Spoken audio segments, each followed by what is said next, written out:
का बात बा बाबूजी, रउआ कुछ परेशान बानी? तोरा के का लागत है? हमके बहुत खुश होवे के चाहिए। मगर बाबूजी रउआ हमरे ऊपर काहे नाराज हो रहल बानी? इमे हमार कौन गलती बा? देखा बेटा,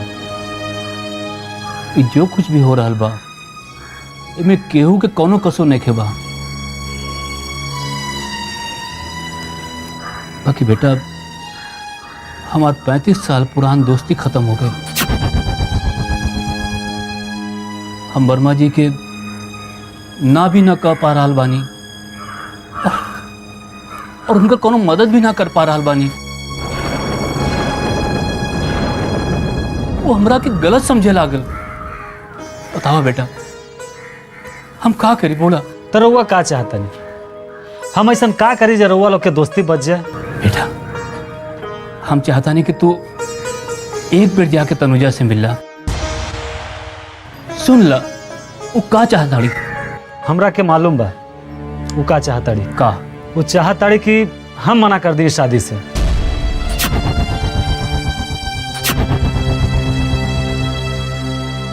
ताकि ओकर मकसद भी पूरा हो जाए और चाचा जी के ठेस भी ना लगे ओकरा तरफ से। तो ठीक बा बेटा, तू जाके ओकरा से बात कह दा। वो तो बच जाए, बाकी रउआ के तरफ से जो चाचा जी के ठेस पहुंची ओकर का। और रउआ जो दोस्ती के बचावे के चाहता नहीं, फिर वो दोस्ती ना बच सकी। अब रउआ बताएं कि हम का करें? बेटा, तू तो हमरा के अजीबे धर्म संकट में डाल देले बड़ा। अब हम का कहब? यही से तो हम अपना के दूर रखी ले। और सच कहें बाबूजी, तो हम जल्द से जल्द धनबाद वापस लौटे के चाहता नहीं। पर बेटा, हम चाहता नहीं कि तू जाए से पहले एक बार तनुजा से जरूर मिलना। मगर कैसे? वो तो मिले खातिर भी तैयार नहीं हो। अब मिले से भी का हुई बाबूजी? बेटा, हो सकेला दोनों जने के मिल बैठ के बतियाए से कोनो हल निकल सकेला। हम रउआ के कैसे समझाएं कि अभी संभव नहीं खे?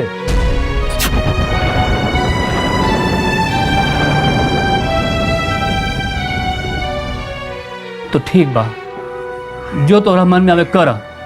हमरा का हमरे हाल पे छोड़ दा, समझ ला।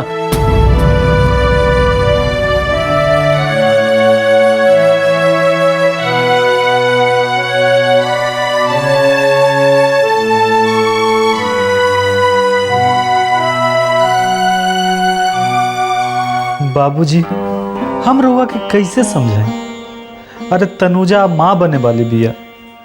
वो शादी के तो एक पागलपनी कह के दिल के समझा भी लेती, मगर ओकर पेट में पले वाला बच्चा, वो बच्चा के का करें बाबूजी? वो बच्चा के हम का करें?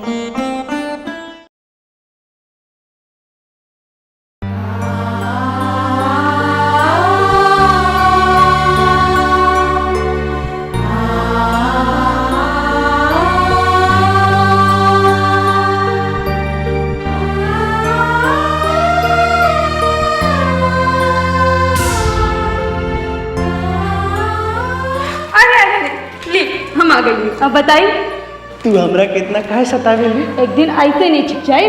कैसे छुप जेबू? हम तरह को ठीक ढूंढ निकाले। अब बताई का बात बा? अरे हमनी के बाई रोड हनीमून मनावेला शिमला जाए के बा। अब बाबूजी इजाजत दे देले बानी। सच्ची? मुच्ची।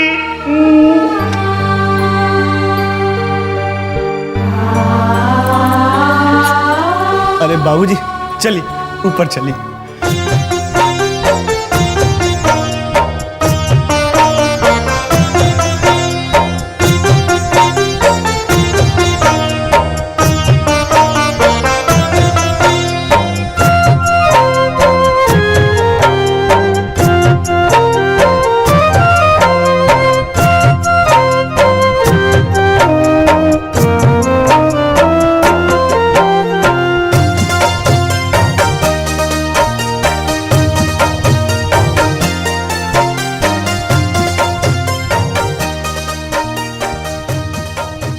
की बेटा,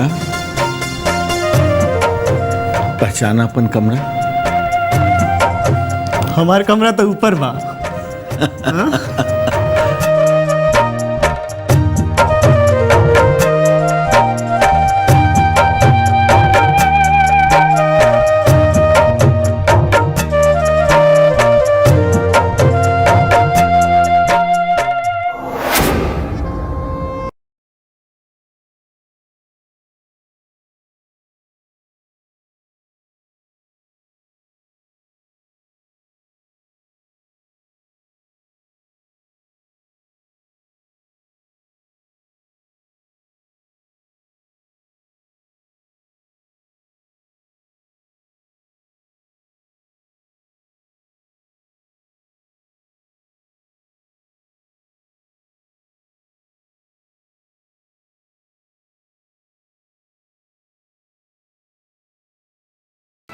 बाबूजी या पलटू भी।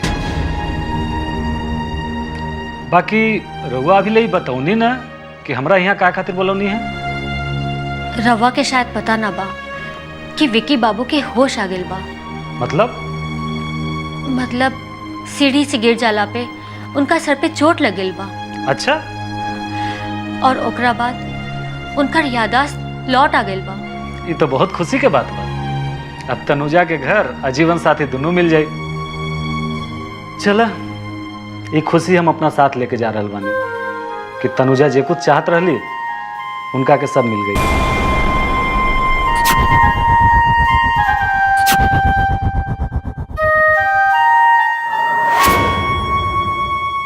बाकी राज बाबू विकी बाबू ता तनुजा के पहचाने से दिल बाड़न।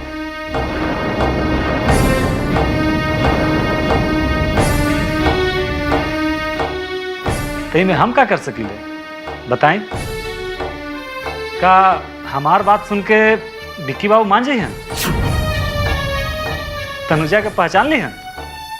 ना, हम कुछ और कहे खातिर आइल बानी। कुछ और बताएं? अगर रउआ तनुजा के हाथ थाम लेती तो। का रउआ बात तनुजा से पूछ ले बानी?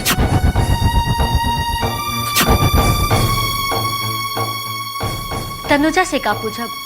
वो तो सही गलत के पहचान में भूल गइल बिया। हमके तो डर बा कि कहीं आत्महत्या ना कर ले सौभाग्यन।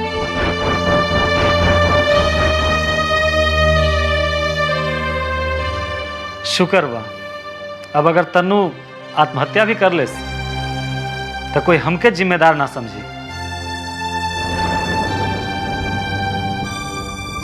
राज बाबू, हम रउआ के तनुजा के दोस्त मान के मदद मांगे आयल बानी।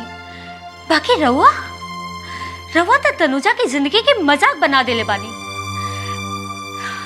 हमरा से गलती भइल जे हम और मदद मांगे आईनी।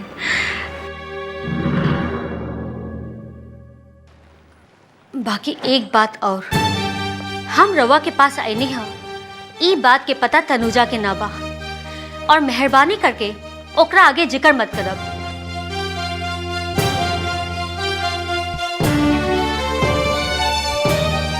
हम जाना तानी सुमन जी, तनुजा मरते मर जाई, बाकी हमार मदद कबो न ली, ना अपन जीत छोड़ी।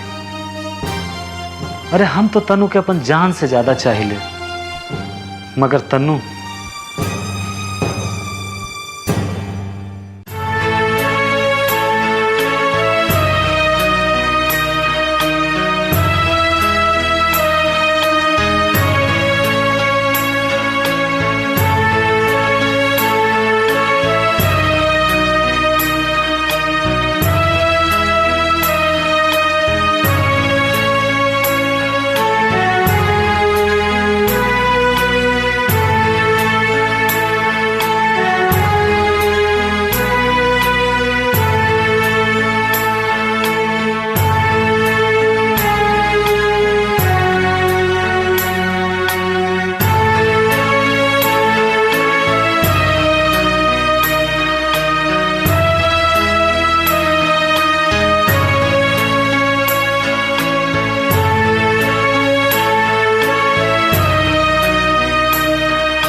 ली चाय पी ली।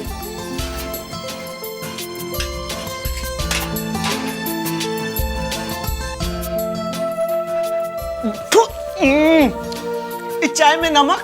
हाँ? तबीयत खराब हो गई ना, आज ऑफिस ना जाए ना जाए। अच्छा इ तोहार करामात बा।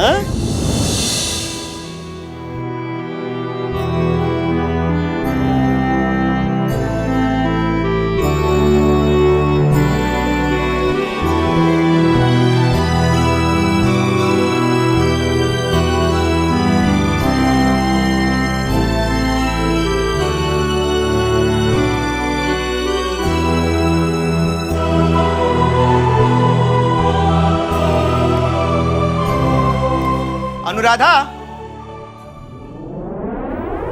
अनु, अरे अनु, कहाँ बढ़ो?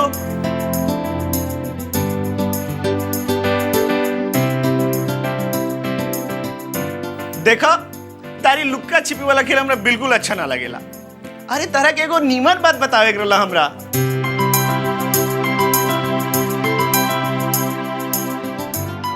नाइबू तो देखा हम चल जाए। अरे अरे अरे ले हम आ गई। अब बताई। अच्छा एक बात बतावा, तू हमरा कितना काहे सतावेली? एक दिन ऐसे नहीं छिप जाए। कैसे छुप जेबू? हम तरह के ठीक ढूंढ निकाले। अब बताए का बात बा? अरे हमनी के बाई रोड हनीमून मनावेला शिमला जाए के बा। बाबूजी इजाजत दे देले बानी। सच्ची? मुच्ची।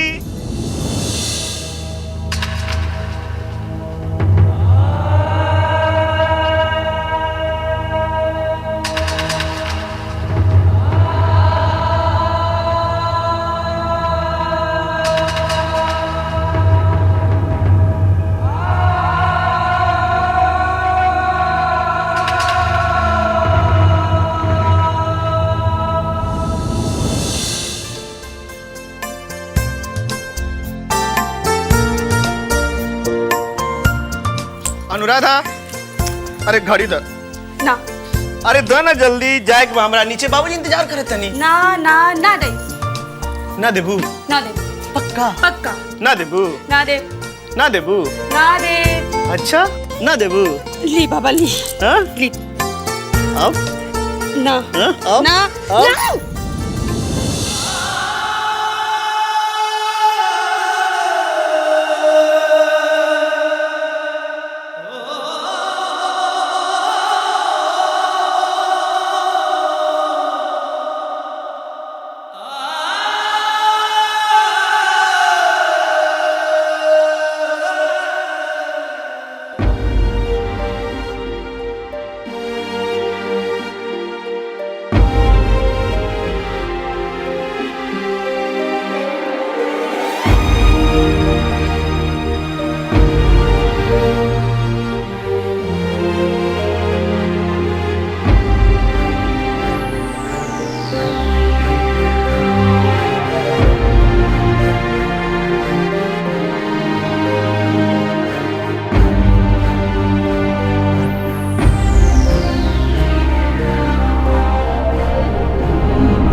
हम बहुत प्यार करेनी।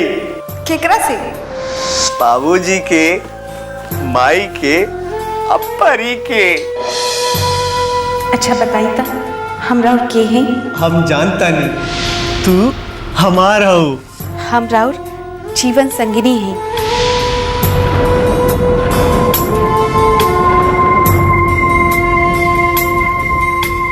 हम देवी माँ के साक्षी मान के तनुजा की हार पहनाओ तनी।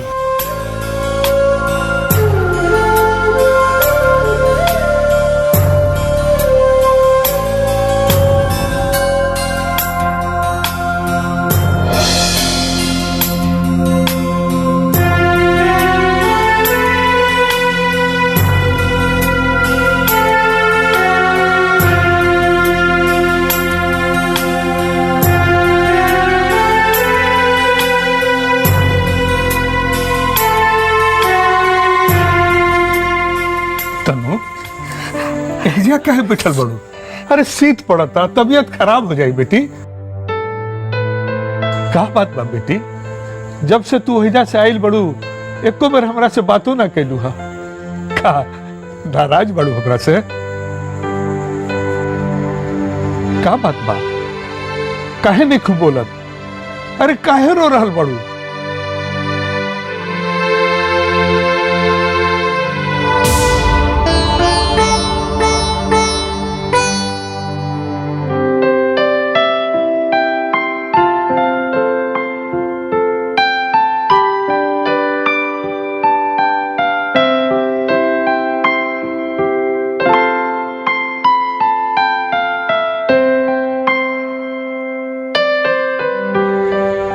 का भाई लेकर आके ऐसा बर्ताव काहे करती है?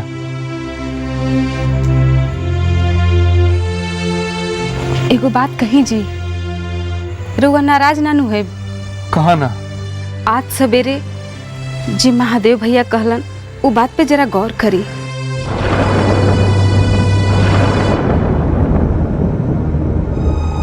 मतलब? हो सकेला ठाकुर साहब से बात कैला से। चुप, एकदम चुप। जा भीतर जाके सुता।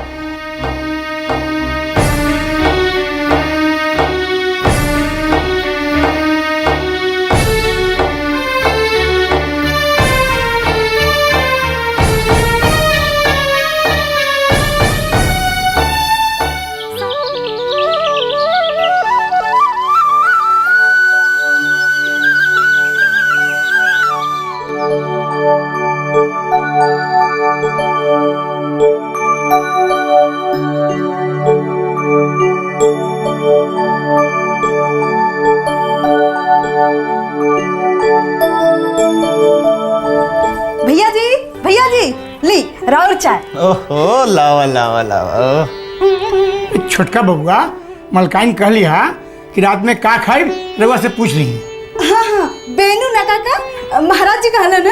अरे बेनू ना रे, मेनू मेनू बोल। हाँ हाँ उहे हुए ना बोल, मेनू। मीनू। मीनू ना मेनू। अब हम जाता नहीं। अरे सुन, कहाँ जाते? सुन, ये बतावा कि नया बनावे के काका सीख ले बड़ू? हम भरवा परवल के कड़ी बनाने सीखने वाली। अच्छा, लेकिन ये मौसम में परवल कहाँ से मिली? आलू में भी भर के बना सकीला। एक बार तो तनुजा दीदी।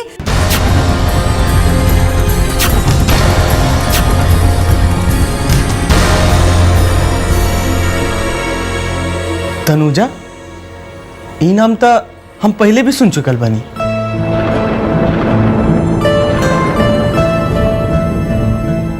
अरे छोड़ी ना भैया जी, बताइए आज का बनी, महाराज जी से कह दे। अरे जे मन करे से बना ला। अच्छा चंपा, हमरा कमरा में कोनो गेस्ट मतलब कोनो मेहमान आके ठहरल रहे का? मेहमान? ना ना त ई दुपट्टा हमरा बिस्तर पर मिलल।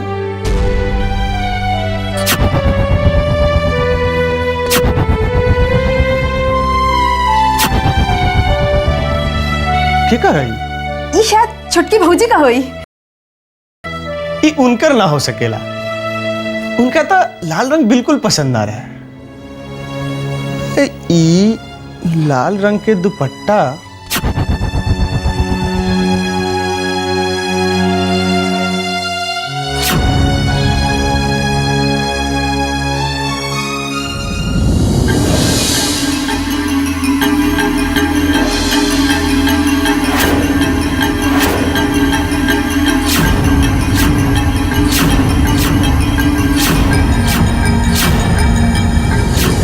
भैया जी?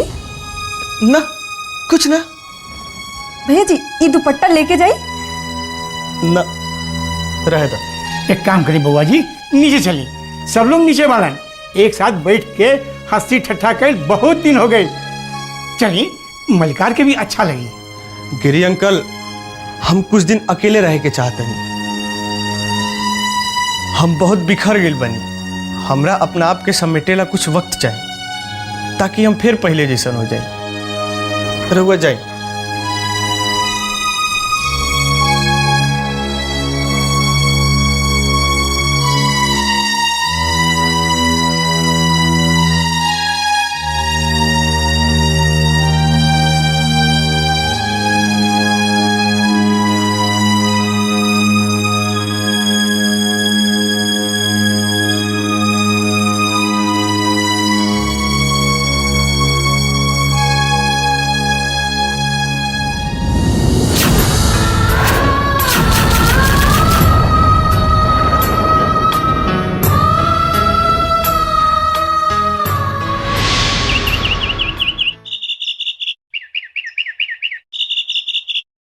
समझे की कोशिश करत तनु।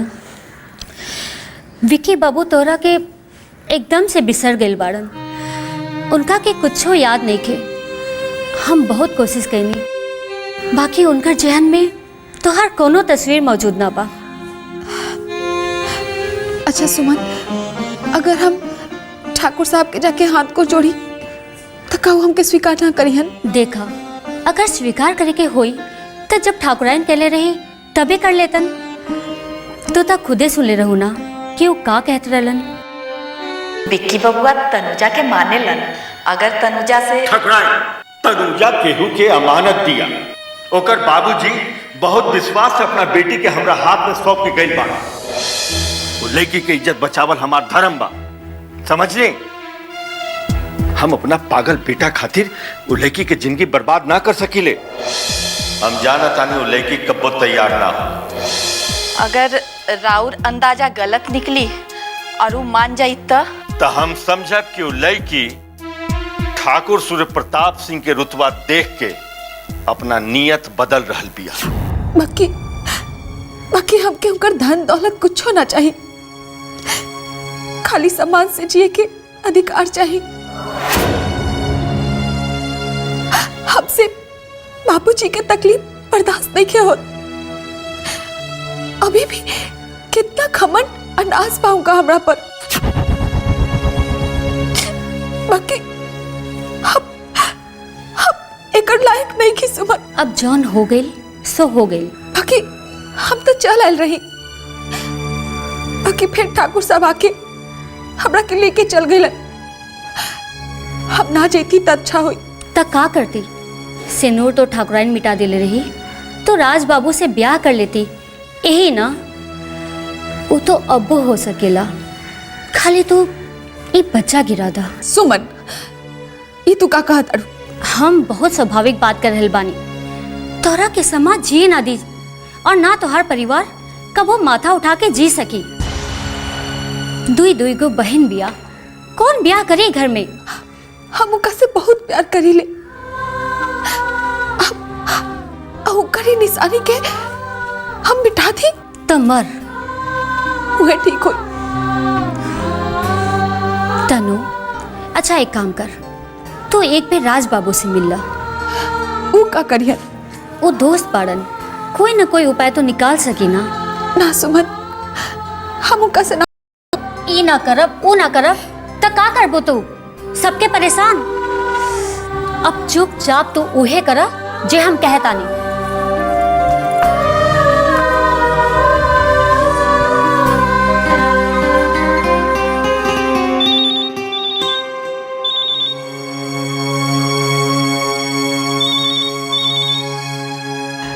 हेलो, के राज बाबू?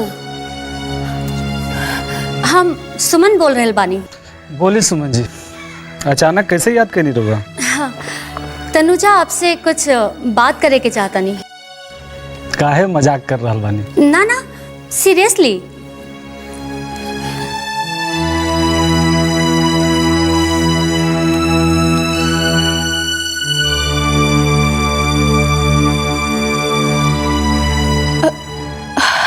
हेलो, कैसन बाड़ू?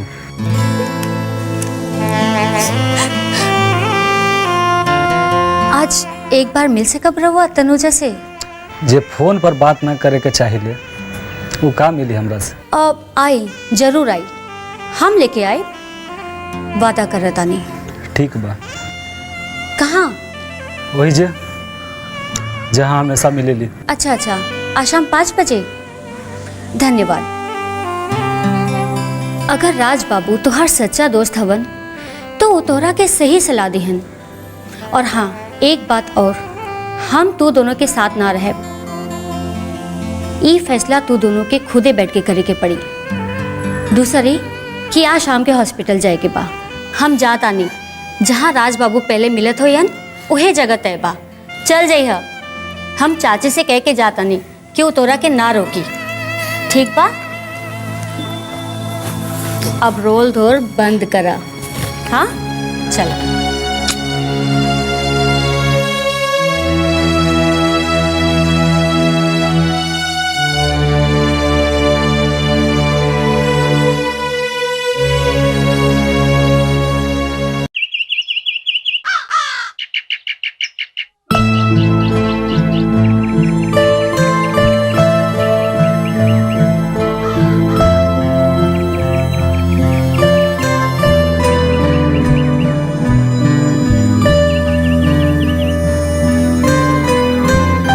रो मत। अरे चारों तरफ लोग बाड़े, सब यही समझियन कि हम तोहरा के रोआत नहीं। चुप हो जा। ला आंसू पोछ ले, आंसू पोछ ले।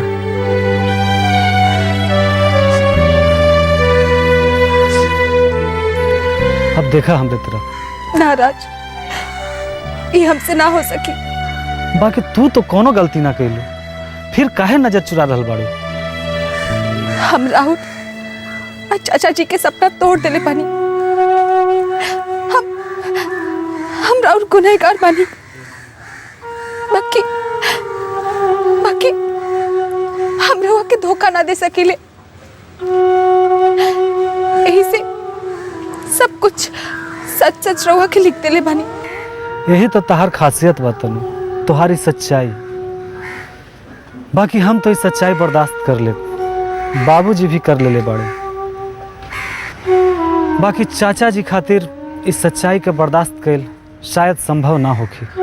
यही से तब हमरा मदद चाहता नहीं कि रउआ जाके बाबूजी से कह दी कि हमरा से बियाह करे खातिर रउआ तैयार नहीं की। झूठ कहा? झूठ कहा बा? झूठ ही तो है तनुजा।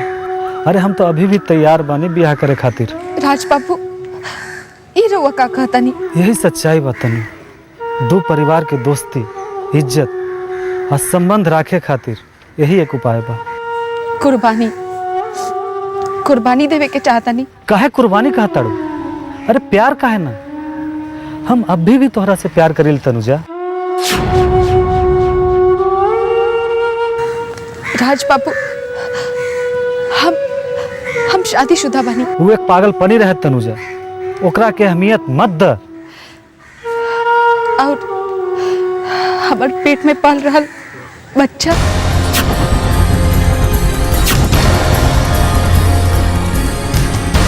अरे आज के दिन में कोनो समस्या ना बा तनुजा, आ केकरो एकरा बारे में पता भी नहीं खे।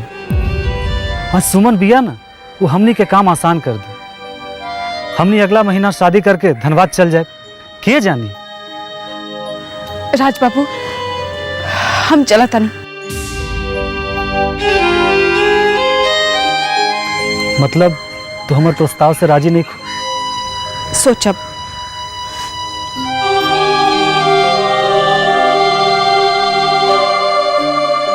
हम कोशिश कैले बानी बाबूजी, बाकी हमार किस्मत साथ ना दे रहल बा। हम का करें?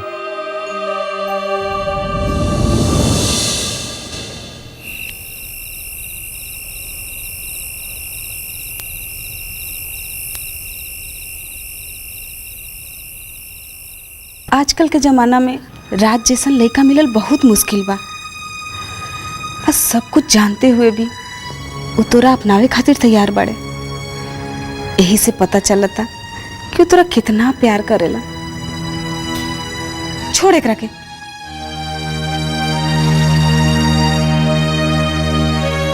बाकी माई, वो चाहता ये बच्चा के हफ्ते में गलत का बा। ई बच्चा रही तब जिंदगी भर तू दोनों जना के दूरी बनेले रही।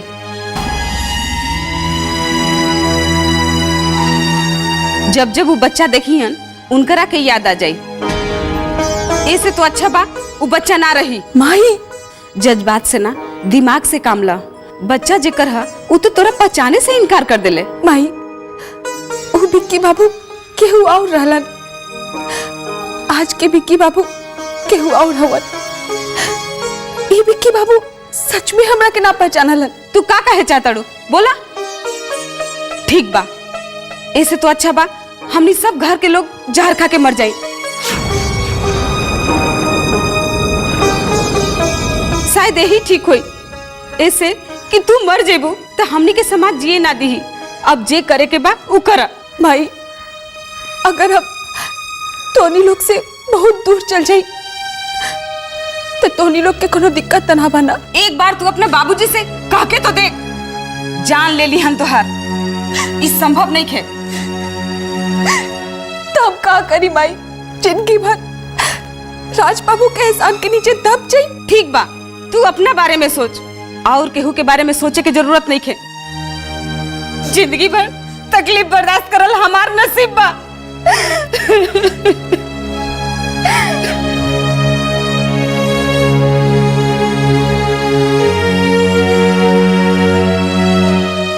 ऐसन काहे हो गए विक्की बाबू? रउआ हमके भुला देनी, राउर परी के भूल गई नहीं रउआ।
परी, छोटी,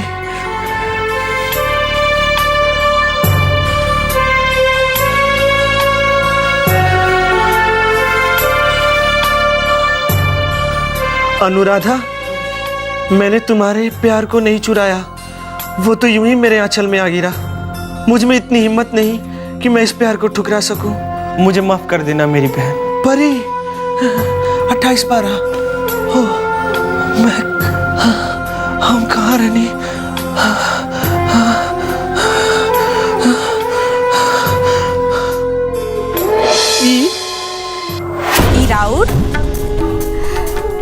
ई राउट परी के। परी के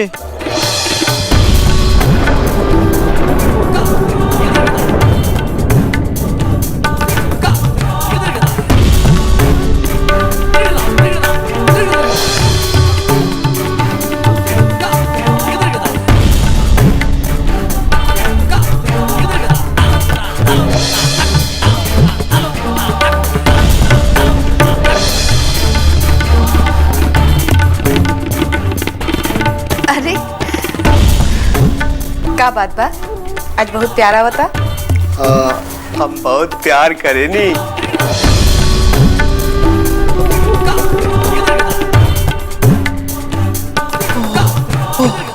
ओह माय गॉड! ओह बाबूजी, बाबूजी, बाबूजी, बाबूजी, बाबूजी, बाबूजी, बाबूजी, बाबूजी। मलिकार, विक्की बबुआ बेर बेर कुछ जाने के खोजे कोशिश कर रहा बड़ा। कुछ बताई तो नानू। हाँ बाबूजी, बाबूजी। विक्की, का भइल बेटा? माई, तनुजा कहाँ बड़ी? तनुजा? के तनुजा? बाबूजी बताई, कहाँ बड़ी तनुजा? हमर परी के कहलस? हम पूछा तानी के कहलस तनुजा के बारे में? बाबूजी, कहे के जरूरत नहीं है, हमरा सब कुछ याद आ गइल बा। हम उनके से मिले के चाहते नहीं। विकी, यहाँ बा, बेटा तहरा से कुछ कहे के बा। देखा बेटा, तनुजा तो हार देखभाल करे खातिर आयल रह लिया और अब चल गई। ओकर बियाह तय हो चुकल बा। ओजा तो हार गई ठीक ना हुई। बाकी ओकर बियाह ना हो सकेला बाबूजी। विकी, बस बहुत हो गई। आज तक तू जे कहला हम मननी, जे मंगला हम देनी, जेकरा से ब्याह कल चाहत रहला ओकरा से ब्याह करवा देनी। बाकी हमनी के दुर्भाग्य की वो बच ना पौनी। बाकी तनुजा के बारे में हम कुछ सुना लेके चाहत। बाबूजी, बाबूजी,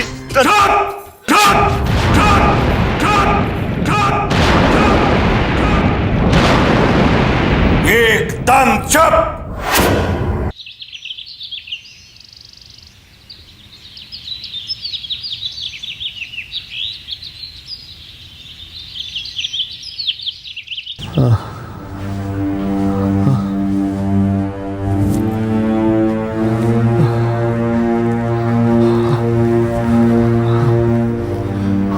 बहुत तेज बुखार बा। जाई ना जी, मोड़ पर मधुसूदन डॉक्टर बैठल हुई हैं, जाके देखा आई ना। ना, अब कुछ अच्छा नहीं के लागत। अब ऐसे ही में अगर मौत आ जाए तो कितना अच्छा हुई।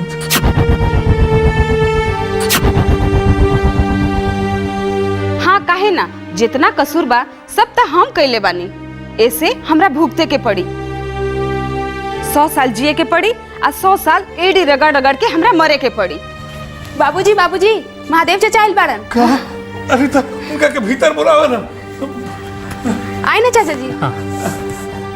आई आई महादेव बाबू आई। नमस्ते वर्मा जी। बच्चे बच्चे सुनले बानी कि रउआ के बुखार बा। अरे अब छोड़िए ये सब बात। अरे अब तो चला चली के बेला है। ए यार, इतना जल्दी के जाए दी रउआ के? अब है तो बहुत कुछ करे के बा, बेटी भी है के बा।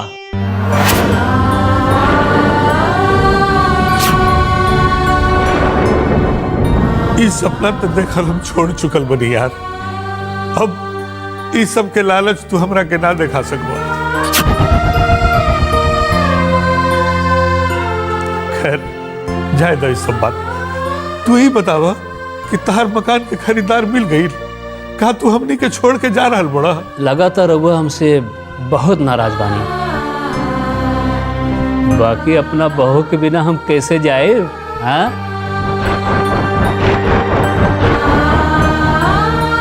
ए भौजी, कहाँ बा तनुजा? ओकरा के बुलावा। हम ओकरा के आशीर्वाद देवे खातिर आइल बानी। बुलावा ओकरा के। और सुनी वर्मा जी, जल्दी से ब्याह के मुहूर्त निकाली। यार सब सपना देख रहा बनी कि वास्तव में बात। अरे सच्चाई बा यार। राज बेटा, ऐजा आवतनी।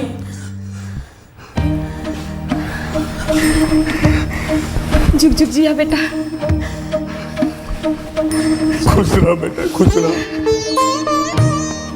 बेटा का तनुजा के अपनावे खातिर तो सचमुच तैयार हो गईला। हाँ ए भौजी, एमा पूछे वाला कौन सा बात बा? जाए जल्दी से घर से 11 रुपया लेके आए और 6 के लिए अपना दामाद के 1 रुपया में चल जाए। हाँ अभी जाता नहीं। झुक झुक जिया बेटा, झुक झुक जिया। बाकी हम कैसे शुक्रिया अदा करी यार।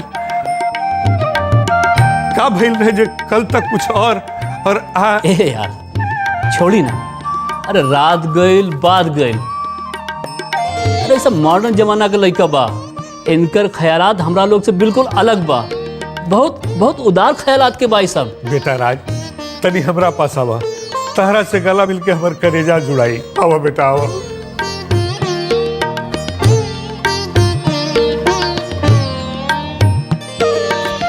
अरे चाचा जी, रउआ के तो बहुत तेज बुखार बा। बाकी अब सब ठीक हो जाए। कुछ ठीक ना हो। चलिए रउआ डॉक्टर लगे। ना चिंता करे के जरूरत नहीं है। चिंता करे के जरूरत बा। अरे आजकल मलेरिया बहुत फैलल बा। अच्छा ठीक बा, अगर रउआ ना जाए तो हम जाता नहीं, डॉक्टर के यही जे बुला के ले आ रहा। अरे ना ए बेटा, अरे सुना राज, हम अभी आ रहल बानी। अब ठीक बा। रउआ खातिर ऐसन दामाद ही चाहिए। अरे वो हमर दामाद कहा बहुत हमार बेटा है। बेटा ना भाई ना, ये ना हो सकेला। तू काहे ना समझ पा रहा बाड़ू कि राज बाबू अपना मर्जी से ना बल्कि चाचा जी के कहला पर ही ब्याह करे खातिर तैयार भइल बाड़। कारण जे कुछ भी होके हम कुछ नहीं जाने चाहत। तू उठा और तैयार हो जा। महादेव भैया अभी आओ तारे मंगनी करे खातिर। ना भाई ना, तू हमार जान लेला, बाकी ब्याह करे खातिर मत कहा।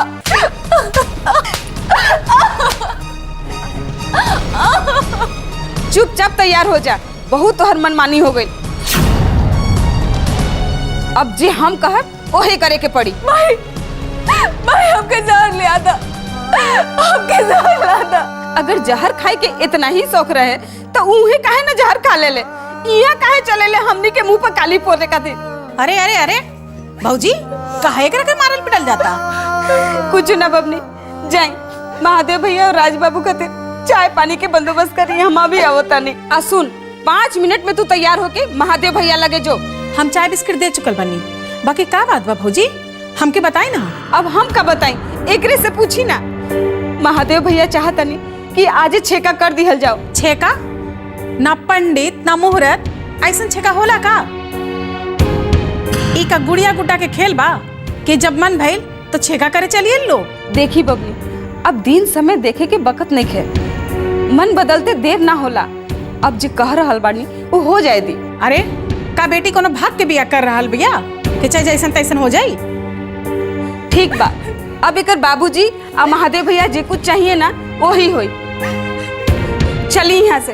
तनुजा, 5 मिनट में तू तैयार होके बाहर आवा।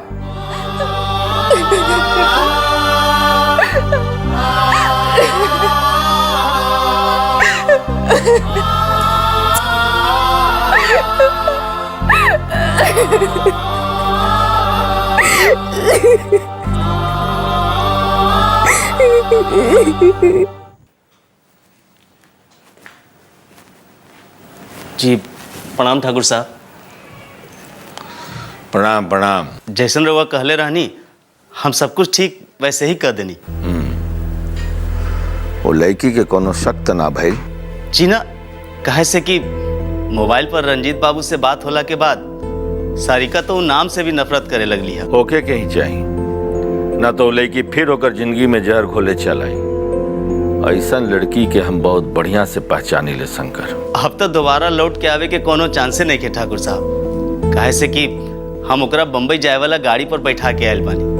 अब वो विक्रमगंज लौट के कभू ना आई। हम जानत रहे शंकर, हम जानत रहे ये सब रुपया के खेल बा, ये प्यार मोहब्बत ये सब ढकोसला बा। जैसे लड़की के रुपया मिलल, लड़की फुर्र हो गई।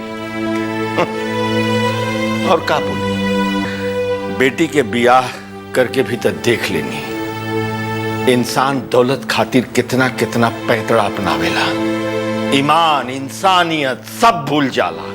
सब केकरा ऊपर भरोसा करी हम शंकर, केकरा ऊपर भरोसा करी? केहू एगो लाचार लड़की के मोहरा बनावेला और केहू मानसिक विक्षिप्त इंसान के। ई रउआ केकरा बारे में कहता नहीं ठाकुर साहब? जाए दो शंकर, जाए दो। बाकी एक बात तो तय बा कि अब हम अपना इज्जत और जज्बात से केहू के खेले के मौका ना दे ना। अच्छा, हम चलता नहीं ठाकुर साहब, प्रणाम। ठीक बा, हम हूँ आराम कल चाहता नहीं। जी। अरे विकी, का बात बा? केकरा बारे में बात कर रहल बानी बाबूजी? उ लड़की कौन बिया? वो हम बाद में बात करब। बाबूजी, रउआ तनुजा के गलत समझ रहल बानी। उ अच्छा लड़की बिया। उ दिन उ हमरा से मिलल रहे अस्पताल में, उ हमरा से कुछ कहे के चाहत रहे, लेकिन हम ओकरा के पहचान ना पैनी। लेकिन आज लागता कि विकी, तनुजा ये घर में मुलाजिम बन के आयल रही है, ओकर काम खत्म हो गई और वो चल गई। वो दूसर के अमानत रही है, ओकरा ओकर जिंदगी जिए था। और एक बात और कान खोल के सुन ला, दोबारा हम ई मामला में कुछ सुनल नहीं चाहत। का भइल? माई रउआ बाबूजी के समझाई ना। हम तनुजा से एक बार मिले के चाहत नहीं। ओ दिन वो हमरा से कुछ कहे के चाहत रहे, लेकिन हमरा के ना पहचान पैनी माई। बस एक बार रउआ हमरा के से मिला दी, ना तो हम जमीन हमरा के जीवन भर कचोटी माई। अब चुप रहल ठीक ना होगी।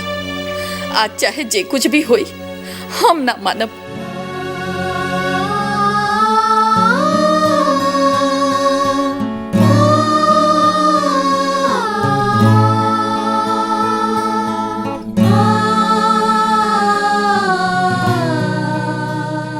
तनी आराम करी, हम अभी दवा भेज देता नहीं। बाबूजी, हम दवाई लेके आवत नहीं।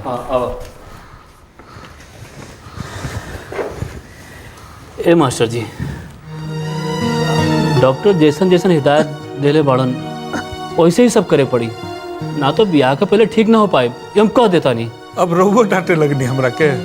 अरे हम तो कहिए चुकल बनी कि हम समय पर दवाई खा ले। अच्छा अच्छा ठीक बा, अब चलिए सोच जाई। अरे आज छोड़ दे। ए तन्नू के माई, अरे इतना देर काहे होता? अनुजा। जी बाबूजी। अरे तहर माई कहाँ बाड़ी? तनी दीदियों के बोले ले आओ। जी जी जाता नहीं। अरे अरे ठीक बा हमरा के कोनो जल्दी नहीं खे। आओ आओ बेटी आओ आओ। अरे खुश रहा बेटी खुश रहा। खुश रहा। तनुजा बेटी, ई कंगन राज के माई अपना बहू खातिर राख करके गैल बिया। बेटी वो रहती ना तो खुदे पहना देती। ला बेटी।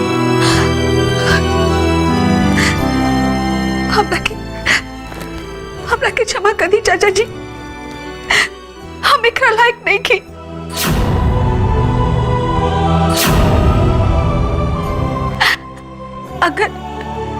अगर वो हमारे बाबूजी के मदद करे के चाहता नहीं और अपन दोस्ती के बरकरार रखे के चाहता नहीं तो अनुजा के अपन बहू के रूप में स्वीकार कर ली।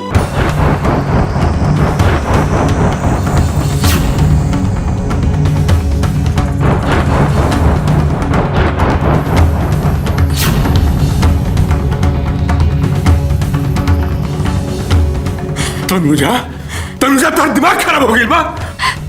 चाचा जी रहुआ तो समझ रहल बानी ना कि हम कहाँ कहे के चाहता नहीं।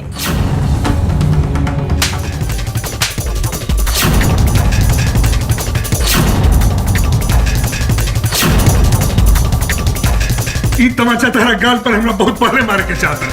हम ही तहरा लाड़ प्यार दे के अपन कपार पर बैठा ले रही। अब बहुत हो चुकल, अब ना होई बर्दाश्त। बस मास्टर जी बस। बचपन के खिलाफ जाके कुछ भी करल ठीक नहीं खे। तनुजा बेटी ब्याह ना करे चाहत तो ओकरा पे दबाव डालल ठीक नहीं खे। रहल बात राज और अनुजा के ब्याह के, तो ये फैसला तो राज और अनुजा के करे के बा कि ब्याह करे के चाही कि ना। ना, ये हमार जिंदगी है और एकरा साथ खेले के अधिकार हम केहू के ना दिले बानी। अगर तनुजा हमरा से शादी ना करे के चाहताड़ी तो कोनो बात नहीं खे। चली बाबूजी। बेटा मत बात सुनी। देखी बाबूजी, अब रहुआ के हमरा खातिर और ज्यादा अपमान सहे की जरूरत नहीं खे। चली यहाँ से प्लीज। बेटा बात सुनी।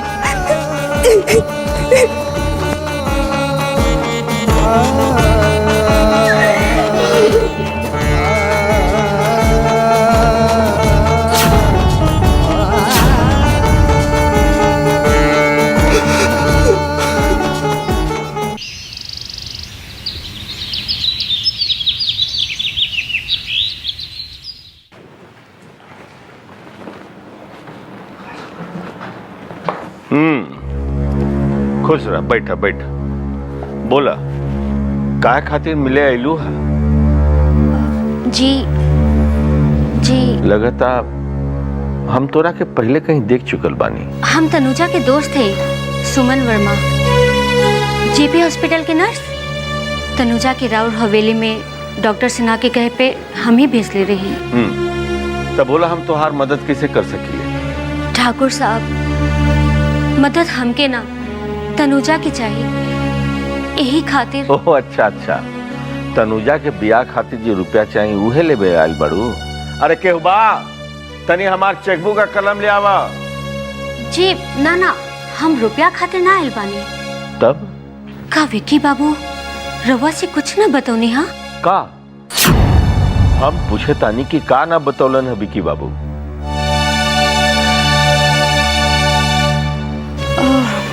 यही कि विक्की बाबू तनुजा संगे ब्याह कर चुकल बानी।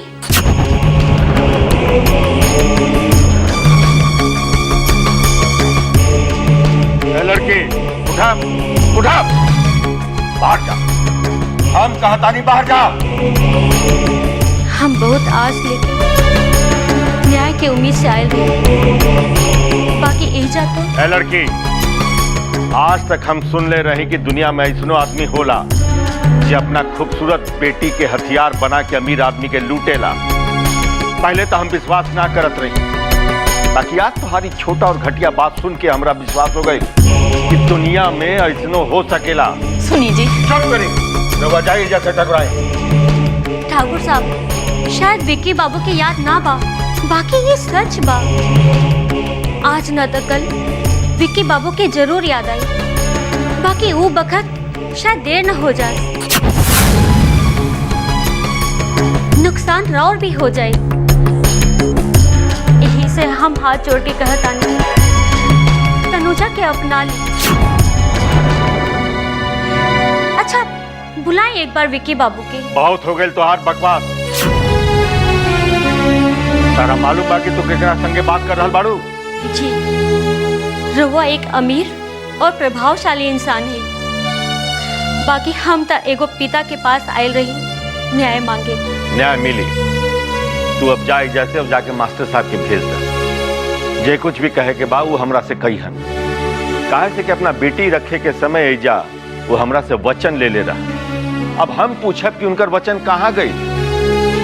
एक मानसिक विक्षिप्त लड़का के हथियार बना के दौलत लूटे के वो अच्छा तरीका अपनौले बाड़े।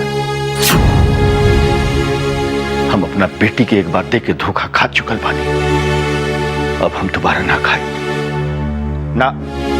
तो जाओ उनका के भेज दा। वो ना आ सके हन। काहे? उनका के सब ना मालूम बा। जौन दिन उनका ये सब पता चल जाए वो जान दे दी हन। वाह, तू दोनों मिल के तो बड़ा तगड़ा खेल रचे ले बाड़ू, बाकी हम ये सब ना मानी ले। सुना, चुपचाप एजा से चल जा और जैसे बिया हो रहल बा होखे दा। एकरा बारे में अगर हल्ला करबू तो एकर अंजाम तू अच्छी तरह जानी लो। हमरा तो लागता कि रउआ गलती कर रहल बानी। वो दिन विक्की भी कुछ बतावल चाहत रहला, बाकी रउआ चुप करा देनी। हम का करी ठकुराई, हम का करी तू ही बतावा। जब से हमार बेटी रमा के ऐसा हंस भइल तब से हर आदमी हर बात पर हमारा मन में शक पैदा हो जाता। हम दोबारा ऐसा गलती ना कर सके ठकुराई, ना कर सके। बाकी एक बार विक्की के बुला के जान तो लेती कि सच का बा। का फायदा? पिछला 6 महीना से हमार विक्की के जीवन काली रात बन के रह गई। एक कोरा कागज ऊपर जौन कुछ भी लिख दिहल जाए वह पत्थर के लकीर बन के रह जाए। हमरा तो बुझाता कि वो लड़की विक्की के यही समझावत हुई कि हम दोनों पति पत्नी हैं। काहे से कि वो लड़की के हम शंकर और राजा के साथ कई बार देख चुकल बानी। ना ना, ये सब बात के महत्व दिहल ठीक ना।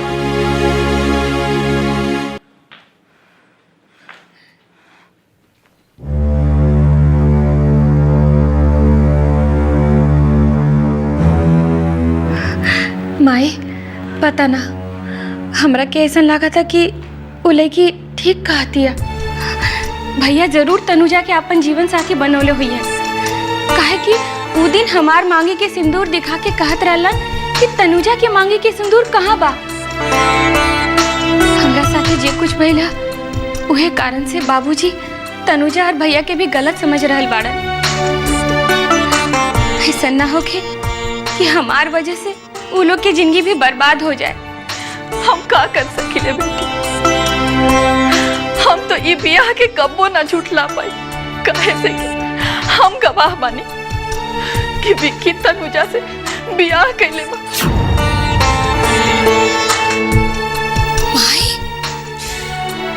और खाली यही ना, तनुजा माई बने वाली बिया। ये रुआ का कहता नहीं? रुआ बाबूजी से काहे न बता देनी? हम का करब बेटी? हम तो कितना बार कोशिश कईनी उनका के बतावे और समझावे के, बाकी वो समझे वाला बाड़े। तू तो जाने लू, उनकर गुस्सा के आगे हमेशा से हम ही हारत रहनी है। बाकी भैया काहे चुप बानी? ओकरा कहाँ मालूम बा, वो होश में रही तब तो। बाकी शायद कुछ कुछ ओकर जहन में बा। बाकी ई सच्चाई तो ओहो ना जानेला। ना माई, ये बहुत अन्याय हो रहल बा। हम ऐसा नहीं होके देव। कोनो हाल में भी रउआ के ये बात बाबूजी के बतावे के पड़ी।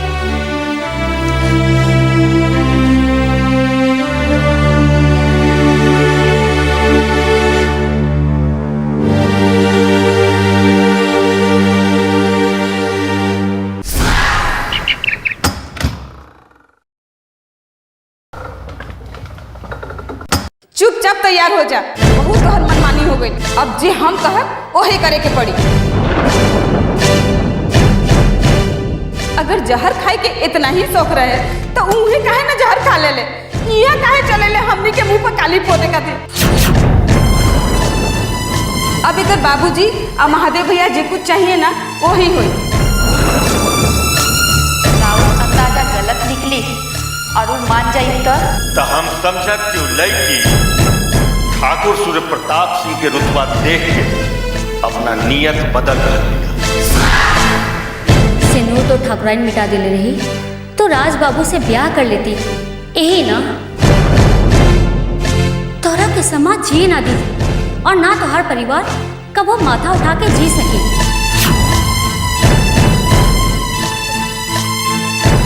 हमरा के माफ कर दी बाबूजी, हमरा के माफ कर दी।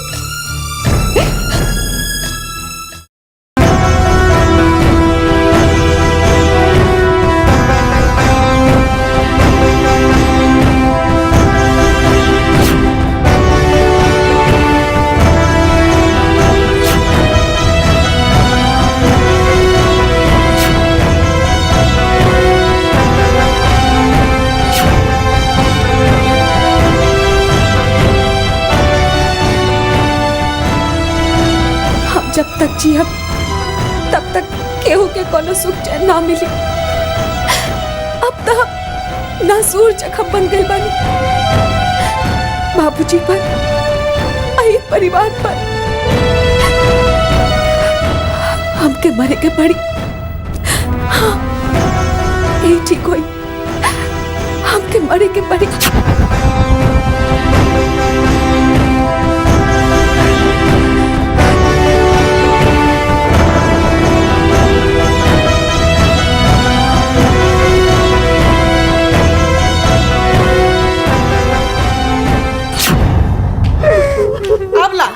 घर में का कम मुसीबत रहे क्या ठाकुर साहब पधार गए? ठाकुर साहब? हाँ। अचानक तनु के भाई देखा तो नहीं देखा। अब हम का देखी जी? ठाकुर साहब रवा अचानक कैसे? कहाँ बाड़ी हो लड़की? हम पूछा तानी कहाँ बाड़ी हो लड़की? का बात बा ठाकुर साहब? पहले तनिया स्थिर होके बैठी। ना, हमें जा बैठे नहीं आई। वो लड़की के बुलाई, तनुजा के हमरा सामने बुलाई। के तनुजा का कहले बिया? तनुजा का कहले बिया? अरे पूछी कि का ना कहले बिया। लड़की चोरी कर लिया।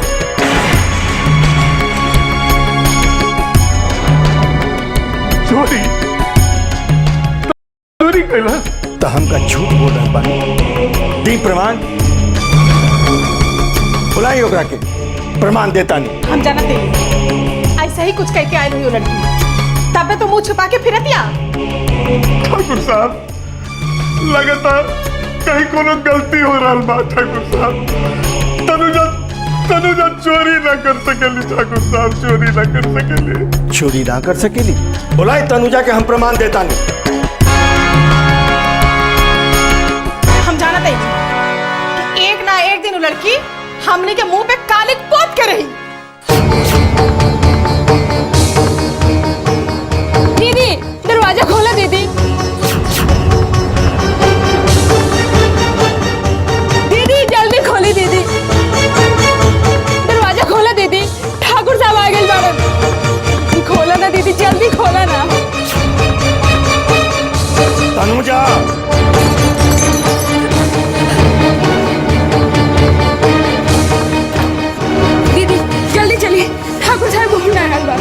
जल्दी चली दीदी, ना जाने काका बाबूजी से कहा था। दीदी जल्दी चली ना दीदी, जल्दी चली।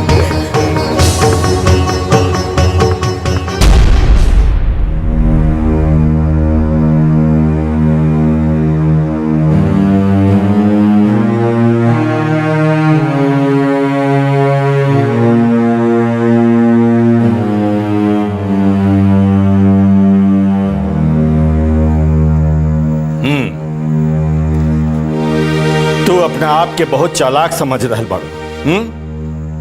तो समझ लो कि चोरी करके चल अबू और केहू के पता ना चली। ए लड़की, नजर उठा के हमारी तरफ देखा और बात करा। तू हमार भरोसा काहे तोड़ लू? बाकी हम का कहनी बाबूजी? तू चोरी ना कैलू? हमार वंशज, हमार धरोहर, हमार कुल दीपक के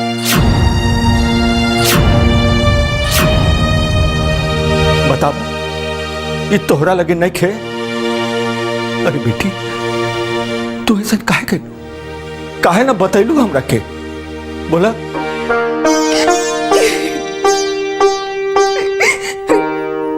हम हिम्मत ना जुटा पैनी बाबूजी, ना जुटा पैनी।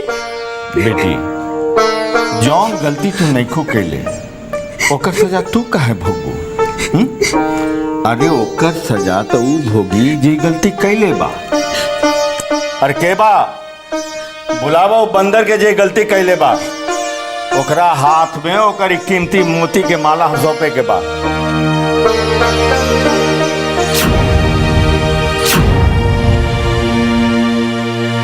हाँ विक्की बाबू।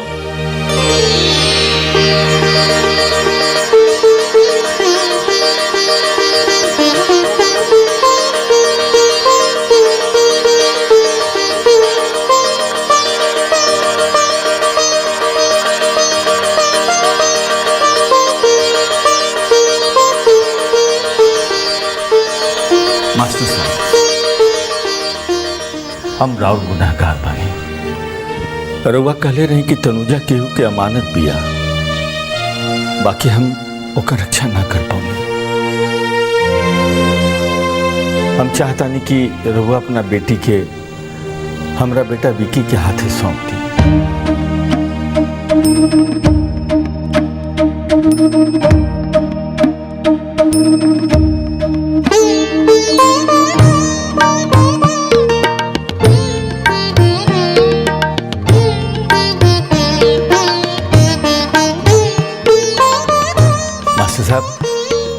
ब्याह तो फिर से ओकर मुहूर्त निकाल जाए, बाकी हम चाहता नहीं कि अपने घर के लक्ष्मी के हम साथे ले जाए।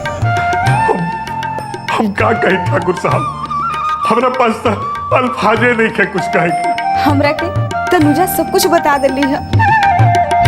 हमके भी मालूम रहे।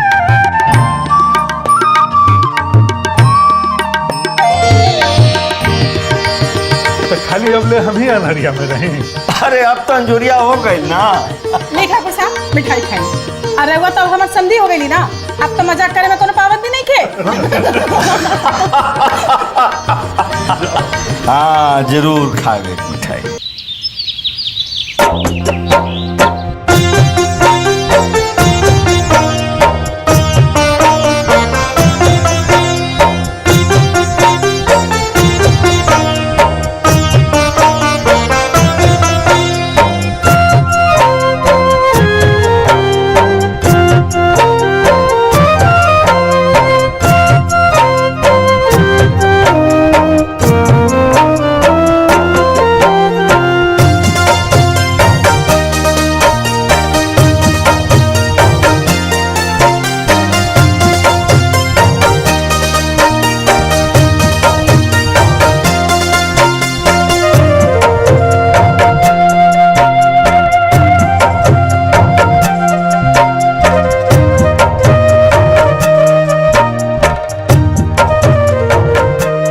हमार करेजा पे से बहुत बड़का बोझ उतर गई बेटी।